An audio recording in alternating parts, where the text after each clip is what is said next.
Hi everyone, we're going to go ahead and get started on our flip video about the Sui, Song, and Tong dynasties. Specifically, we're going to be looking at why these three dynasties collectively, excuse me for these little typos here, why these three dynasties, more specifically the Tong and Song dynasties though, were considered China's golden age. When we're talking about these three dynasties, I want you to think of the Sui dynasty as laying the groundwork so that the Tong and Song dynasties were truly able to thrive and to grow in ancient China. So where we left off, we were talking about the Han Dynasty, where the Han Dynasty politically was using legalism to make sure that they were not getting threats from any outside group, and they were also not being threatened by their people within, so any kind of rebellion would be put down in a strict and firm way. But on the whole, the Han Dynasty had been using Confucianism. They'd been using Confucianism through the civil service examination. They'd been using Confucianism in their bureaucracy, where they set up an organized form of government. They've been using Confucianism in the way in which they treated women in their society, where women were very subservient to men.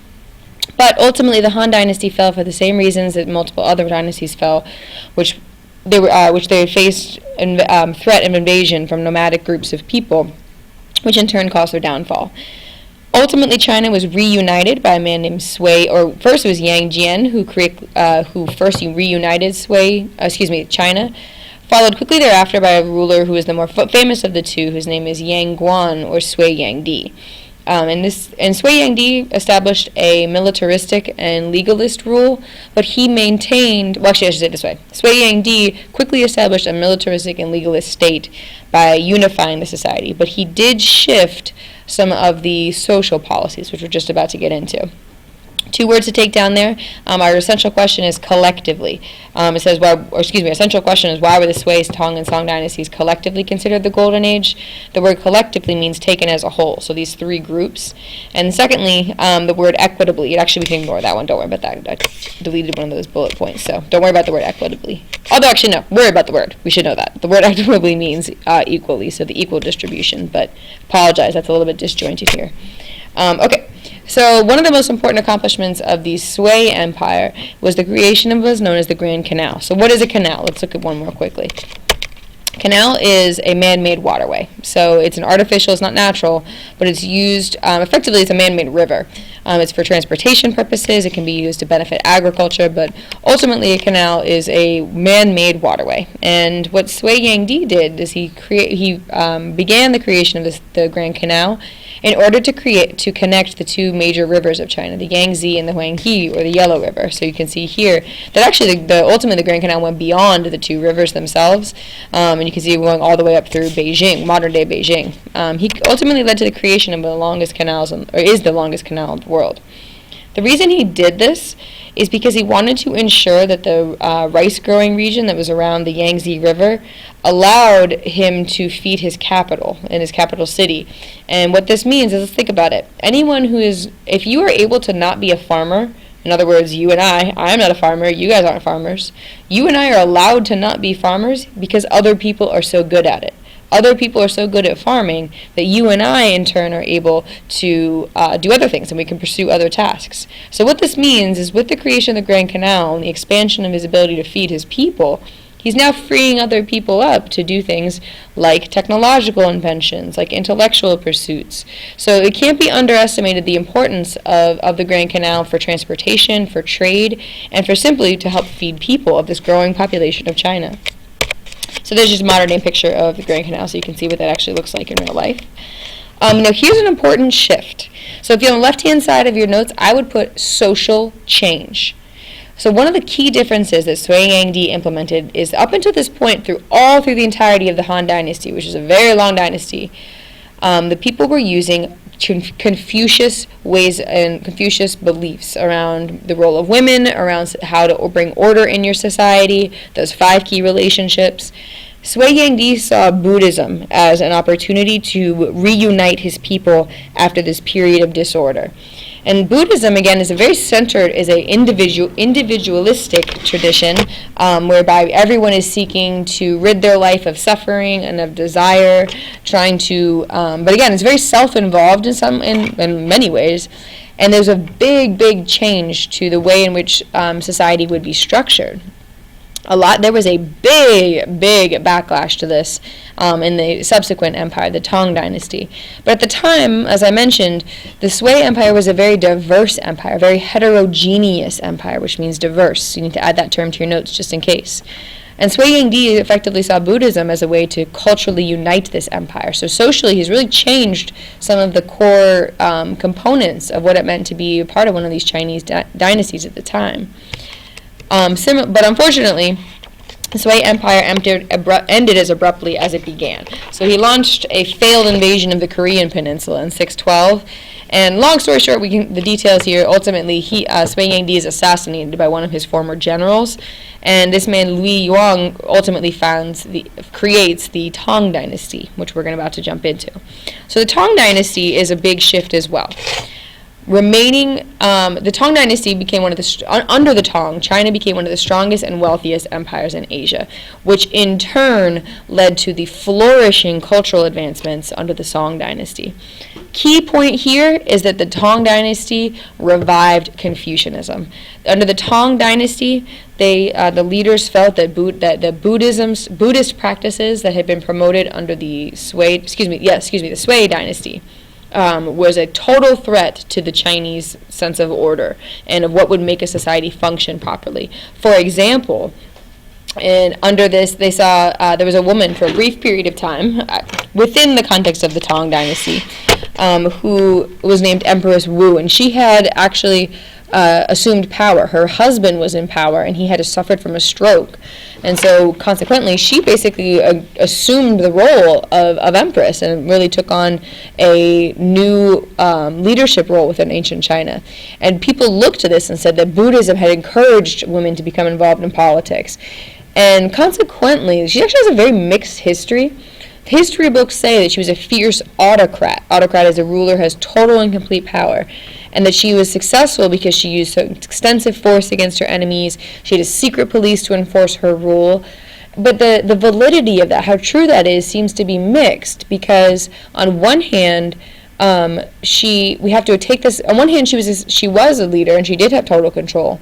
On the other, people were trying to criticize Buddhism, and they were trying to criticize its role in Chinese society. So the extent to which that's really true, that she was as fierce or as ruthless, that word we learned before, ruthless meaning having no compassion, the extent to which that's true is a little bit murky.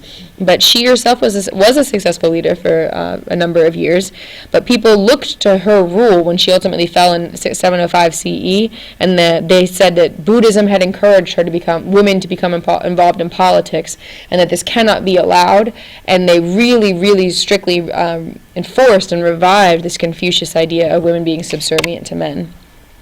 Now, the Tong Dynasty was a very cosmopolitan empire. Cosmopolitan means it's diverse. It's reflecting the ideas of many different people and groups. Then it was a cosmopolitan empire entirely because of the results of the Silk Road. So there was for example, the capital city during this period of time was home to many different religious and cultural traditions, thriving different cultural practices. It's actually under the Tong Dynasty that China became sort of a staple, that tea became a staple of Chinese diet and culture. So Tong Dynasty is giving rise to the cultural diffusion, cultural significance, flourishing culture on the whole, that we're going to really see blossom under the Song Dynasty. Which leads us to the Song Dynasty. Okay, the Song Dynasty, on the left-hand side, please do put Song Dynasty. The Song Dynasty was a tremendously successful empire in China. Under the Song Dynasty, China experienced incredible social, economic, and technological growth. It was a true revolution of the way in which society was functioning economically. The technological advancements that came out of the Song Dynasty were truly permanent advancements to not just China, but to the world itself. One of the reasons for that, and this the alignment's a little off here, but I do want you to put that on the left-hand side here.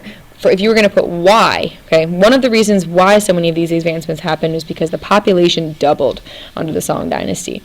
Now, that on one hand is an advantage, one hand is a problem in the sense of you now have these many people to care for, but China has several agricultural improvements, one of which was the way in which land was bought and sold to peasants, and another which was that actually three. The Grand Canal helped promote the better access to food, And then third was the use of paper money as a way to improve trading amongst different groups of people.